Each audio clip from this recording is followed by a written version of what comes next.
It's time to lock in. We're talking SEC, college football, and more.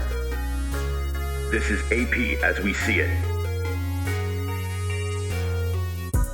I'm all about that action. I'm all about that action.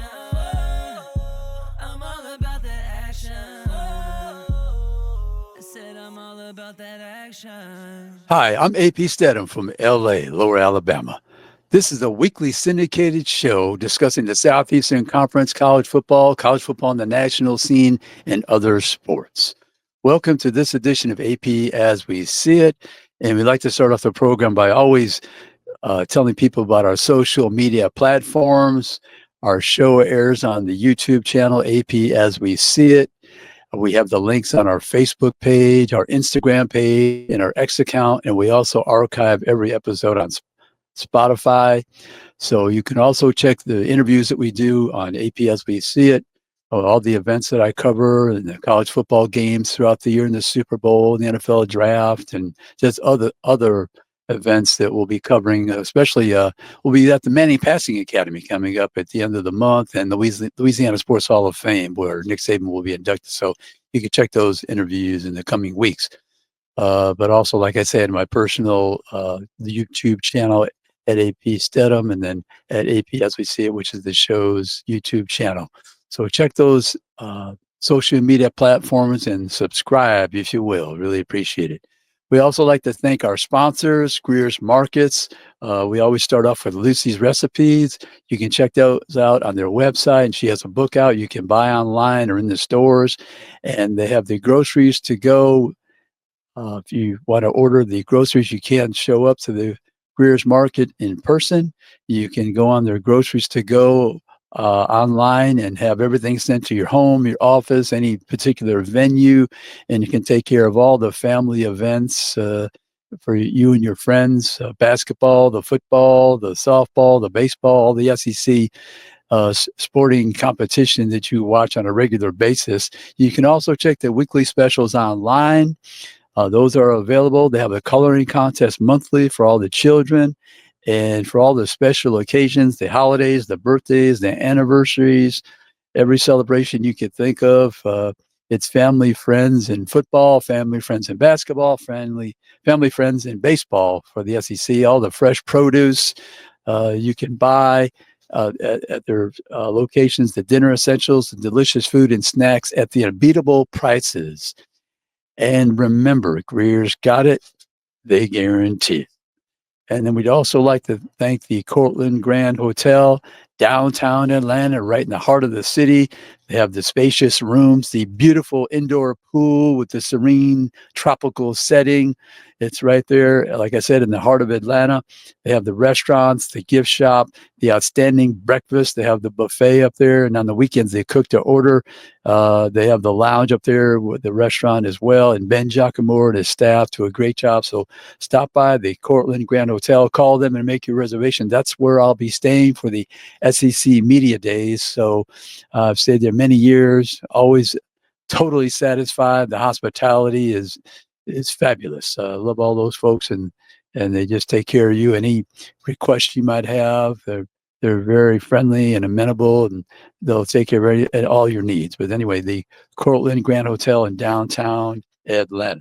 So we have so many topics to discuss this week that we're not going to have a guest because there's so many things to discuss. And one of the things we want to bring to our audience is a explanation of the playoff format for this year, the college football playoff format for this year. We're going to discuss moving forward in the year 26 and beyond. And then we also, every year, one of our favorite days is when they announce the college football Hall of Fame ballot from the National Football Foundation. So we want to be able to discuss that as well. But we're going to start off this show by discussing the college football playoff format for the coming 2025 season. And this new format, they made a slight adjustment. And it's really odd to me when you have all these rules in place. The very next year, they're making a change. They're making a change with the format, which I think everybody pretty much agreed on that this was the right formula. They're going to have the 5 highest ranked conference championships. They'll be available. They'll be one of the 5 of the 12 teams that are selected, but they're going to have straight seeding based on the rankings. They're not going to make the 5 conferences in the top 4 receive a bye. It'll just be 1 through 12, and if a conference is one of the conference championship is a 14, that will move the 12th team out, and they'll become the 12th team. So there'll be no buys for that, even though they were a conference champion. Maybe as the 4th best conference team, there'll be no buys. So it's 1 through 12, just based on the rankings. So that's a change that everybody, like I said, agreed upon. And they have 12 teams ranked by the selection committee. The first round, the higher seeded team hosts the lower seeded team, just like before. The quarterfinals will be in the Cotton Bowl, the Orange Bowl, the Rose Bowl, and the Sugar Bowl. You'll have the semifinals this year in the Fiesta Bowl and the Peach Bowl, and the championship game will be played in Miami. So that's a little bit of change in the format for the college football playoff this year. Straight seeding based on the ranking. There's no switching and putting the 4 best conferences at the top and giving them a bye. If you're the number 1 team, whether you won the conference title or not, you're going to stay there. So that's something different for the 2025 format. Now we're going to, and I think some of the people at the SEC, I heard reports that they were not happy with the selection committee, because they wanted everything to be based on the strength of schedule, which that is one of the guidelines. But if you look at some of the games and the losses by the SEC last year, and the reason they were not selected, yes, you played some higher ranked teams and won. And I know they were all pointing towards Indiana, who didn't play teams that had a high ranking or with a lot of wins. But they won all those games. They did not have a weekend where they didn't show up. For instance, I'll just give you an example of when Ole Miss played Kentucky. That Kentucky had 1 win in the conference. They ended up 1-7. And for instance, they lost to their rival Louisville, who's in the ACC, 41-14. Well, Ole Miss lost that game at home, 20-17. So even though you beat Georgia by 18 points, was a significant win for Lane Kiffin, one of his best wins all time for him, the committee is still going to count that bad loss. You can't escape it. Now you look at Indiana. Did they have any bad losses? No. And they beat Michigan, a team that defeated Ohio State in Columbus, and Ohio State became the national champion. So this idea that you're going to bank on the strength of schedule and you're going to be excused for a bad loss like Kentucky, I think the committee says no, because you're not a championship-worthy contender. If you're losing to Kentucky, who ended up with one win in the SEC, which is against you, 1-7 in the conference, and they lost to their rival Louisville, 41-14. Then you take the case of Alabama. They lost at the end of the year to an Oklahoma team that had 1 win in the conference, 1 win in the entire season in the conference, and they beat Alabama 24-3. Alabama went on the road, and they came up with 3 points of offense. So although you beat Georgia and had some good wins, beat LSU, you lost to Vanderbilt, which was a good football team last year, made the bowl, beat Georgia Tech in the bowl. They recovered nicely from the year before when they hadn't won a game. You lost to Vanderbilt. You lost to Tennessee on the road. Okay, I think that was fine, but you had your last chance to beat Oklahoma in Norman, a team with 1 win in the conference, and you lost by 3 touchdowns. You didn't show up. You had a very bad game. So the committee looked at you and said, you're not championship worthy. So I think this idea that the SEC, they want the strength of schedule to be counted. I think it was counted. And you had very bad losses amongst your final record.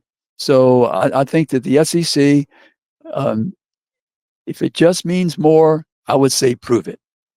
I would say you have to prove your worthiness by being consistent throughout the year. And a team like Indiana was consistent, although they lost to Ohio State by 23. You saw that Tennessee, the team selected for the playoff from the SEC, went to Columbus and lost by 25. Indiana ended up losing by 10 to Notre Dame, which is a respectable score. and still had their chances at the end, even though there was, I think, 17-3 at one time. But I just think that you can't ask the committee to just overlook a loss to a team that the worst team in your conference, and you lost to them, and it was at home. And you're a team of high-powered offense, and you only scored 17 that day. And you can't be an Alabama team, went on the road, normally scoring a fair amount of points, and you come up with 3 points, and you know that everything's on the line. So I think the committee did send a message to them. Yeah, we consider the strength of schedule, but we're not going to be blind to those terrible losses against the lower teams in your conference. It's just not acceptable. So I think that's something to consider for the SEC. All right, we're going to continue with our college football playoff format discussion, and we're going to be right back after these messages with AP as we see it for segment 2, 3, and 4. We'll be right back after these messages. Hi, I'm AP Stedham for Greer's Markets. If you're planning a big party or for every day, shop at Greer's for delicious food, beverages, and snacks. Save time and money by checking on Greer's.com and use Groceries to Go to get your Greer's groceries delivered. Look at the weekly ad for more information. 29 locations in Alabama, Florida, and Mississippi, serving the region since 1916. Remember, Greer's got it. They guarantee it. And we're back with AP as we see it, and we're going to continue our discussion about the college football playoff format for the future. We discussed the current change that was made where they're just going to have the straight rankings, and the seeding is based on the ranking. Doesn't matter what happens. We're not giving the automatic buys to those 4 top conference champions. So the SEC was in Destin, Florida, and they had the meetings going on trying to come up with, number one, if they're going to be playing 8 games or 9 games for the foreseeable future. The last season and this season, they played the same exact opponents, 8 games. But the SEC and the Big Ten is all about money and power. Money and power are the two subjects, the two attributes that those conferences possess, because they have the signed memorandum from the other conferences that moving forward after this playoff season, that they will control the parameters, but there's still some negotiating to be done. Now, the format that the SEC was favoring before they had the SEC spring meetings was the 4-4-2-2-3-1. That means 4 automatic qualifiers for the SEC, 4 automatic qualifiers for the Big Ten, 2 for the ACC, 2 for the Big 12, 3 at large, and then 1 for those other conferences. So that brings it to 16. So it would be an increase from 12 to 16. Now, if that remained the same, the SEC in their perfect world wanted to remain with the 8 games. But what they would do if you remain with the 8 games and you had that 4 automatic qualifiers from the SEC was they would scrap the SEC championship game, and you would have the number 3 team playing the number 6 team and the number 4 team playing the number 5 team to earn that automatic qualifying spot for the SEC in the 3 and 4 position from that conference. That would be more TV money for the SEC, more games. But I think you'd end up, you could having to play probably 18 games with that type of scenario. But the SEC coaches, they do not want to play that 9th game. The SEC coaches do not want to play that ninth game. But if you look at it, when you're playing 8 games, and the reason is they were trying to win 6 games to become bowl eligible, postseason eligible. But if you remain at 8 games, that is such a low standard for a league that claims it just means more. You're looking at winning 2 games per year in the conference, 2 and 6, and you're scheduling 4 other teams that are relatively easy, or you believe you can win to reach the number of 6. So you will be in a bowl game. So that's a low standard for a head coach, and the message you're sending your team. We only believe you can win 2 games in the conference. That's it. Then if you move to 9 games, it's still a low standard. It's 3 and 6. You could still schedule 3 other teams that you have confidence that you will defeat.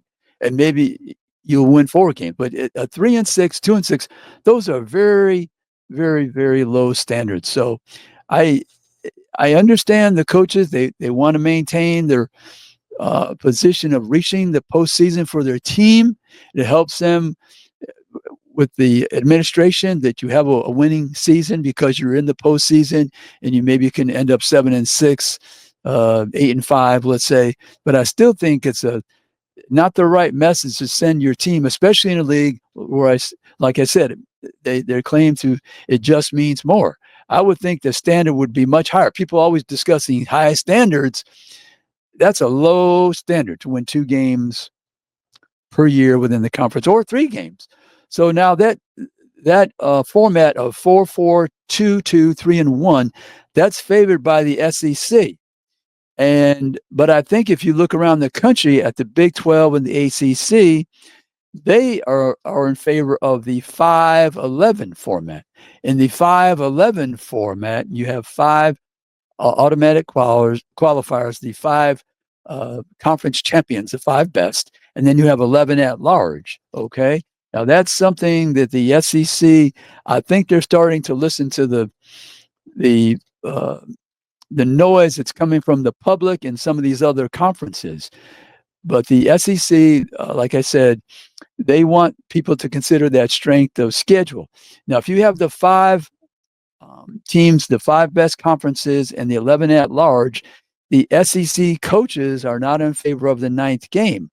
But if they went to the 5-11 format, I'm certain that the Big Ten would not follow suit unless they play that 9th game, that 9th conference game. And also, the Big Ten, there's been the discussion, they want to have a series of games against the SEC. There's 18 teams in the Big Ten, 16 teams in the SEC. So you couldn't match up every team annually.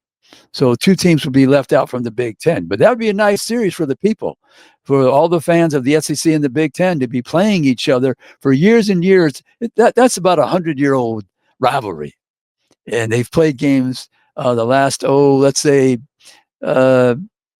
maybe 40 years or so. They've played the games in the bowls, and in Florida and other bowls. They played those games, the SEC and the Big Ten, they've matched up against each other. But it'd be nice to have some regular season games. I'm sure there's some teams in the SEC have never played certain Big Ten teams and vice versa, obviously.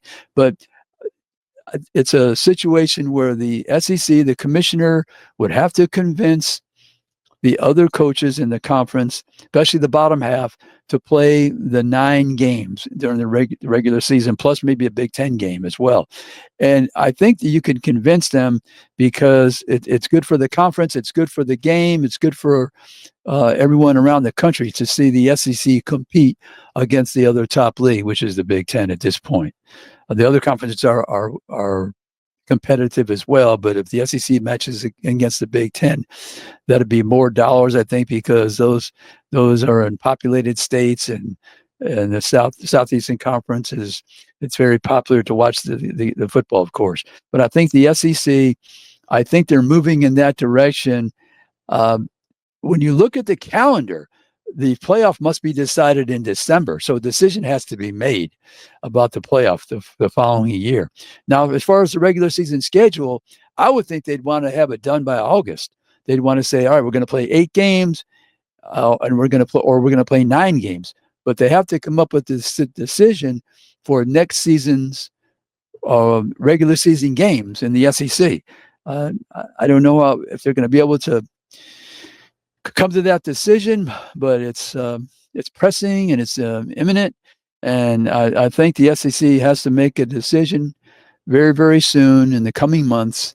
Do they want to follow that 5-11 format, which seems to be favored by some of the other leagues? And they'll have to bring along the Big Ten and make some of those adjustments, or are they going to stay put with that 4-4 2-2-3-1 system? And I just think it's going to move to 16 games. I'm taking that for granted, that this is going to be the last year with the 12 games. But I look forward to the 16 teams, and hopefully there's no buys involved in that. But I look forward to the 9 games as well. I think it'd be good for the SEC. Like I said, that's your mantra.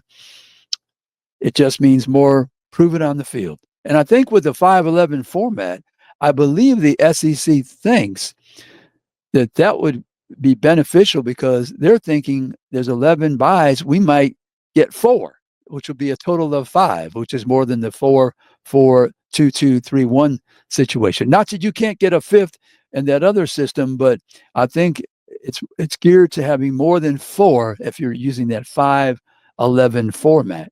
I just think that's something that the SEC realizes, but can you get everyone on board? The coaches, the league, can you get the Big Ten to be in agreement with the 5-11 format? Can you as a league say we're going to play 9 games, plus we're going to come up more TV revenue because we're going to play a Big Ten team? You would still play the SEC championship game with the 5-11 format, which you would probably abolish with the other format, the 4-4-2-2-3-1 format. So that's the discussion with the power and the money and the power between the Big Ten and the SEC and the other conferences. I just think either way, it's still going to be fun. You're going to watch your team. College football will survive, but they have to make some adjustments. They have to make some serious, come to an agreement on some serious challenges between each other where there's not total agreement at this point, but the clock is ticking and Christmas is coming, as they say. So look forward to those decisions. And the SEC and the Big Ten, I'd like to see them play more games myself personally. And maybe they only do it for a certain amount of time. Maybe they have an agreement down the road with some of the other conferences, possibly. That would work just as well in my mind to play the ACC or the Big 12, or I would enjoy that just as much. But to start off in this 16-team college football playoff system, I think the Big Ten and the SEC, they claim to be the 2 best. And let's see them get together. And I think the fans across the country will be the biggest benefactor of that agreement between the Big Ten and the SEC. But anyway, moving forward in our next couple of segments, we're going to be discussing the College Football Hall of Fame. The National Football Foundation came out with their ballot for the College Football Hall of Fame, and we always like to take a look at that, and it's one of the toughest votes that I have to make through the year, besides the Heisman and some of the other awards, the Maxwell and the Blitnikoff and all the All-American teams. So we're going to be right back after these messages with AP as we see it. Hi, I'm AP Stedham for Greer's Markets. If you're planning a big party or for every day, shop at Greer's for delicious food, beverages, and snacks. Save time and money by checking on Greers.com and use Groceries to Go to get your Greer's groceries delivered. Look at the weekly ad for more information. 29 locations in Alabama, Florida, and Mississippi, serving the region since 1916. Remember, Greer's got it. They guarantee it. And we're back with AP as we see it, and we'd like to move to the National Football Foundation College Football Hall of Fame. The ballot was released the other day. But one thing before we get into the people on the ballot, the players and the coaches, we want to make mention about the change for the criteria, the minimum winning percentage for a coach to enter the College Football Hall of Fame. And this will be effective with the 2027 National Football Foundation College Football Hall of Fame ballot. And we know that the head coach, you must be retired for at least 10 years minimum. You must have coached in 100 games. You can do it 3 years after retirement or at the age of 70. And then active coaches, they're eligible immediately at 75. So it's a 100-game minimum to be considered for the National Football Foundation College Football Hall of Fame as a coach. And but anyway, they made a decision, and Steve Hatchell is the president and CEO, a friend of the show. He was actually our first guest on our video when we started doing it. Our first guest on our show, actually. Steve Hatchell, friend of the show. He was our first guest on our show. National Football Foundation College Football Hall of Fame. He's the president and CEO, and the adjustment was made after consultation with the American Football Coaches Association and the National Football Foundation Honors Court and the National Football Foundation Awards Committee. The winning percentage minimum was .600. .600, and it's now effective to be .595, beginning with the 2027 National Football Foundation and College Football Hall of Fame ballot. So that'll be forthcoming in 2027. So what that has done with regards to the SEC specifically is open the door for three coaches in particular. Three particular coaches, number one being Mike Leach. Mike Leach coached at Mississippi State, among one of the schools he coached, and his percentage was .596. He was 158 wins, 107 losses, but at .596, he will now be eligible on the 2027 ballot, Mike Leach. The other coach is Les Miles. Les Miles was at .597. He was 108 and 73. He had 37 wins vacated. His percentage originally was .665, but with the 37 vacated wins, it's .597. So he'll be eligible. He coached at LSU, won a national championship. And the other one is Jackie Sherrill, who is at .595. He was 179, 121 with 4 ties. He coached at Texas A&M when they were not in the SEC, and plus at Mississippi State. So those three particular coaches will now be eligible to be inducted into the College Football Hall of Fame, because the National Football Foundation College Football Hall of Fame criteria, the winning percentage minimum has changed from .600 to .95. So there's some other coaches, I think, in the SEC that would be eligible from years past, and other coaches across the country as well. But we just zeroed in on those three specific coaches that will now be eligible with the 2027 ballot. So I think all those three probably have a good chance to be inducted into the College Football Hall of Fame, since they changed that minimum required from .600 to .95. And do you agree? Do we agree? Do we disagree? I guess that, Steve Hatchell is a very deliberate person. And as I said, he consulted with those three factions, those three groups, and they made the conscious decision to allow that number to be changed from .600 to .95. And I don't have any strong objection to them making that move with a minimum criteria for winning percentage for a head coach to be inducted into the College Football Hall of Fame. But anyway, so we're going to turn now to the ballot. As I said, was announced for the National Football Foundation College Football Hall of Fame. And every year it's fun. It's always a lot of fun to see that ballot. And this year they had 79 players. 79 players were on the ballot. And of the 79 players on the ballot, 18 were from the Southeastern Conference. Now, they did not all play at their school when it was part of the Southeastern Conference, but we're going to mention them as being Southeastern Conference candidates. 18 players. And this is, you can only have 3 players per school maximum on the final ballot. 3 players maximum on the ballot.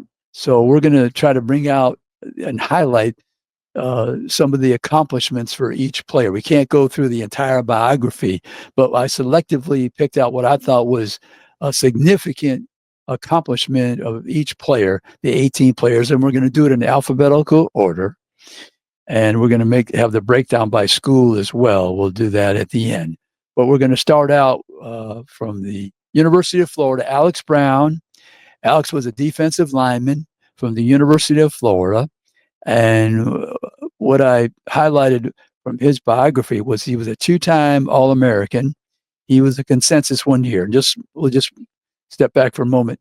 Someone could be an All-American on one team. Usually there's 4 or 5 recognized teams. You must be a first-team member to be considered for the Hall of Fame. So he was a consensus, which means more than the majority, one time out of those 2 times that he was an All-American. So it's an All-American, a consensus All-American, or a unanimous All-American. Those are the categories. So if you hear me say that they were just an All-American, that means that they were maybe on one of the All-American recognized teams or 2 of the All-American recognized teams. but sometimes it was 4 one year or 5, maybe 6. It depends on the year. There's a listing, and you can check that with the National Football Foundation, headquartered in Dallas. But anyway, Alex Brown, University of Florida defensive lineman. Also, he has the Gator sack record in the bio that they sent to us. 33 for the career, 13 for the season. Those are records for the Gators, and he was the SEC Defensive Player of the Year one season. The next player on the list is Rocky Kalmus, who was a linebacker at Oklahoma. He was a 2-time consensus All-American. He was a Butkus Award winner. He has the school record for tackles for a loss at 59, and he was a Big 12 Defensive Player of the Year. So that's Rocky Kalmus, a linebacker from Oklahoma. All righty, number 3 on our list, and I think this is the first time he was on the ballot, actually. It was Randall Cobb, the wide receiver from Kentucky, and he was an all-purpose All-American. He was the SEC all-time all-purpose yards single season record. He has 2,396 yards, so that's significant. Randall Cobb, the Kentucky wide receiver, the all-purpose All-American. Next, we have Brad Culpepper. Brad Culpepper, University of Florida defensive tackle. He was a consensus All-American, and he has the Gator record for the defensive line record for 47.5 tackles for loss. That's a Gator record. Tackles for loss, 47.5. Brad Culpepper, University of Florida defensive tackle.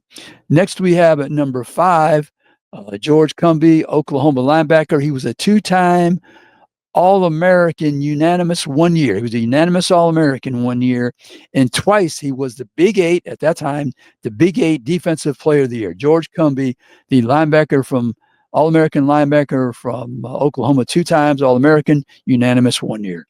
Then we have number 6 on our list. We're going in alphabetical order. Alan Fenica, LSU. He was a guard. He was a consensus All-American.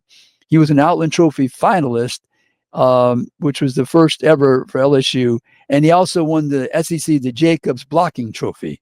So that's Alan Fenica. He's number 6 on our list. And we're just going to do a couple more here before we get to the next segment.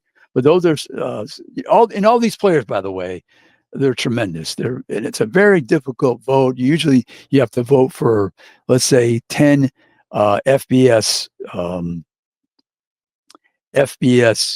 players, and it's very difficult when you have 79 listed. So number 7 on our list is Deion Grant, Tennessee. He was a safety. He was a consensus All-American. He was a Jim Thorpe finalist. He was the SEC Defensive Player of the Year, and he led the SEC one year with 9 interceptions. 9 interceptions for Deion Grant. Oh, one other thing, I just want to backtrack, if we could, to the coaches when I was mentioning the coaches, and you're probably asking about that situation. The minimum is now 0.595. So some of the top coaches of all time, I think Knute Rockne's at the top at 88%. Most of the Hall of Fame coaches that I looked at from the SEC, they're usually 0.70 something. 0.70. Many of them that were in the Hall of Fame, and you can check that list out. But most of those SEC coaches that are in the Hall of Fame, it was 0.70, and then some number after that, or 0.7, and then a number after that. But just to give you an idea, so the standard is now 0.95 for a minimum winning percentage for a coach to be inducted into the National Football Foundation College Football Hall of Fame. So we're gonna come back after these messages. We're going to continue our list of the SEC players on the National Football Foundation College Football Hall of Fame ballot. 79 players, 18 which were played at SEC schools. We'll be right back after these messages with AP as we see it. Hi, I'm AP Stedham for Greer's Markets. If you're planning a big party or for every day, shop at Greer's for delicious food, beverages, and snacks. Save time and money by checking on Greers.com and use Groceries to Go to get your Greer's groceries delivered. Look at the weekly ad for more information. 29 locations in Alabama, Florida, and Mississippi, serving the region since 1916. Remember, Greer's got it. They guarantee it. And we're back with AP as we see it, and we're going to continue our discussion of the SEC players and the coaches that are on the ballot. As I mentioned, there was 18 players out of the 79 on the ballot, and there were 3 coaches that were on the ballot as well for this year, 2026. So right now, we're going to continue our discussion. We're at number 8, and that's Casey Hampton of Texas, defensive tackle. He was a 2-time All-American. He was a consensus 1-time consensus All-American. He was the Big 12. And like I said, sometimes these players were not in the conference at the time, but their schools are in the SEC now. So that's why we're mentioning them. He was the Big 12 Defensive Player of the Year. Number 9, Leotis Harris, Arkansas. He was a guard. He was a consensus All-American. And one notation on Leotis, he's the first African-American All-American from the University of Arkansas. So that's significant. Number 10 is Percy Harvin, University of Florida, wide receiver, all-purpose. He was a 2-time All-American, once as a wide receiver and once as an all-purpose performer. He was the first Gator to rush for 100 yards and have 100 yards pass receiving in the same game. Percy Harvin, Florida, wide receiver, all-purpose performer. Okay, we start with number 11. And we have Garrison Hurst, Georgia running back. He was a unanimous All-American at the University of Georgia. He was a Doak Walker Award winner, and he was the SEC Player of the Year. SEC Player of the Year for Garrison Hurst, Georgia running back. Number 12, you'll be familiar with this name, is Josh Heupel, Oklahoma quarterback. You know him now as the University of Tennessee head coach. He was a consensus All-American. He was the Walter Camp Player of the Year. He was the Big 12 Player of the Year as well. Josh Heupel, Oklahoma quarterback. Number 13 is Mark Ingram, University of Alabama running back. He was a unanimous All-American, Heisman Trophy winner, the first ever at the University of Alabama. He was the SEC Player of the Year, and he led the SEC rushing one year. So Mark Ingram, University of Alabama running back, their first ever Heisman Trophy winner for the Crimson Tide. Number 14 is Cam Newton, Auburn University quarterback. He was a consensus All-American, Heisman Trophy winner. He was the SEC Player of the Year, the Maxwell, Walter Camp, Manning, and Davey O'Brien recipient and Player of the Year. So that's Cam Newton, Auburn University quarterback. Now we're moving on to number 15. Number 15 on the list is D'Amico Ryans, University of Alabama linebacker. He was a unanimous All-American. He was the recipient of the Lott Impact Trophy. He was the SEC Defensive Player of the Year. D'Amico Ryans, University of Alabama linebacker, number 15 on this list. Number 16 is Larry Sievers. He was a Tennessee wide receiver. Twice he was a consensus All-American. Larry Sievers, Tennessee wide receiver. Number 17 on our list is Richard Seymour of Georgia, defensive tackle. Twice he was an All-American. He was one of 2 defensive linemen to lead the Georgia Bulldogs in tackles for a season. He had 74. But he was one of 2 defensive linemen to lead the school in tackles for a single season. Richard Seymour, Georgia defensive tackle. Then we have number 18 was Takeo Spikes of Auburn. He was a linebacker. He was an All-American, great leader for their team, a lot of tackles. Takeo Spikes, Auburn University linebacker. Now we're going to look at the 3 coaches from the SEC that are on the list as well. Jim Carlin, coach at South Carolina. He was the National Coach of the Year in 1973, and he was also the 3-time Southwest Conference Coach of the Year. So this is before South Carolina was part of the SEC, but he's on the ballot, so we're mentioning him as well. Then we have Dennis Franchione. He coached at the University of Alabama and Texas A&M University. He was also a 2-time NAIA Coach of the Year. Dennis Franchione, he coached at, those 2 schools, Alabama and Texas A&M. The third coach on the list is Tommy Tuberville. He coached at Ole Miss and Auburn, and he was the National Coach of the Year in 2004. Tommy Tuberville coached at Ole Miss and Auburn, National Coach of the Year 2004. And so we're just going to give you also the tabulation from all the SEC schools. Arkansas had 1 player. Auburn had 2 players. Alabama had 2 players. The University of Florida had the maximum, which is 3. Georgia had 2 players. Kentucky had 1 player. LSU had 1 player. Tennessee had 2 players. Oklahoma had the maximum of 3 on the ballot. Texas had 1 player on the ballot. So as you can see, that is 10 SEC schools that are represented on the players list. 18 out of the 79. That's a high percentage. Those of you who sat in the front of math class will figure that out, but that's quite a few players represented. We're not sure how many going to be voted on. And you could be a voter. You can go on the National Football Foundation website and you can become a voter. And, there's thousands of people that get a chance to vote. And it's kind of fun to go through that list every year and receive that information and be a part of the voting process. And like I said, you can become a voter. Just go onto the National Football Foundation website and you could become a voter. And it's fun to be a member. They have different chapters around the country. They have meetings. You could come to the banquet. The banquet started in the organization started in 1947. And they held that meeting in that banquet many years at the Waldorf Astoria in New York. And it was Red Blake of the former head coach of Army, legendary media person, journalist, Grantland Rice, and General MacArthur. They're the 3 people, the prime individuals that really formulated this organization and it's lasted all these years since 1947. So if you've ever had a chance to attend that banquet, I highly recommend it. They moved it to Las Vegas, and it's been there for a number of years. I think it'll remain there. And there's about 2,000 people. It's a black tie affair, and I think you would really enjoy it. This year, one of the headliners for the SEC would be Nick Saban. He's going to be inducted, so I know it'll be a big crowd. But there's thousands of voters each year, and there's the chapters around the country, as I said.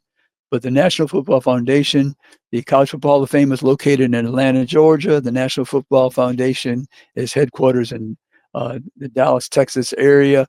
And Steve Hatchell and Matthew Sine is the chief financial officer. Steve Hatchell is the president and CEO. They do a magnificent job. We always see them at the SEC meetings. We get a chance to visit. But this process of electing people to the Hall of Fame, it's a small number of the millions of players who competed in college athletics. I think the coaches, there's about 230 plus in the Hall of Fame, head coaches, and the players. It's a small percentage of the thousands that have played and competed in this great game of college football. But it's a very tough list when you're trying to vote and come up with the 10 players, because all these candidates are worthy and they have so many accomplishments, and it brings back a lot of memories when I see this ballot every year. And you're always surprised. You're surprised to see who's on the list or who's omitted. But like I said, it's a maximum of 3. Normally, 1 player per school would be elected. I don't know if I've seen recently that.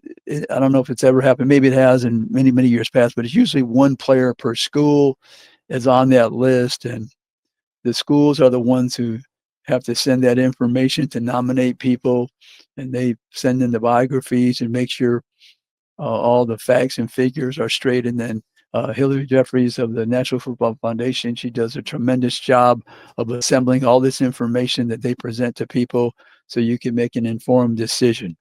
But anyway, this week's show was a lot of fun for me because that college football playoff, it's still in my mind even before we close out the show, but this college football playoff format moving forward, it's the money and the power, and they're going to have to negotiate and come to an agreement. But I still think there's probably going to be some hurt feelings by everyone, because it's hard to come up with a decision that pleases everyone. and that's very difficult. But the two conferences, the Big Ten and the SEC, they have this memorandum from the other conferences, but the other conferences, they're still trying to influence the decision. The Big 12, the ACC, like I said, they favor that 5-11 format. I think the SEC would probably move in that direction, but the Big Ten's not going to let them uh, choose that 5-11 format without the SEC changing the number of games that are played each year within the conference. And also, like I said, I think they're going to come up with that series of a game every year against the Big Ten team. And that'll be a nice thing for the fans moving forward. But anyway, we want to thank everybody. We want to thank our sponsors, Greer's Markets, 29 locations, Alabama, Florida, Mississippi. And remember, Greer's got it. And we want to thank the Cortland Grand Hotel, downtown Atlanta. And we thank you for joining us. And remember our social media platforms. Please subscribe. And we'll see you next week with another edition of AP as we see it.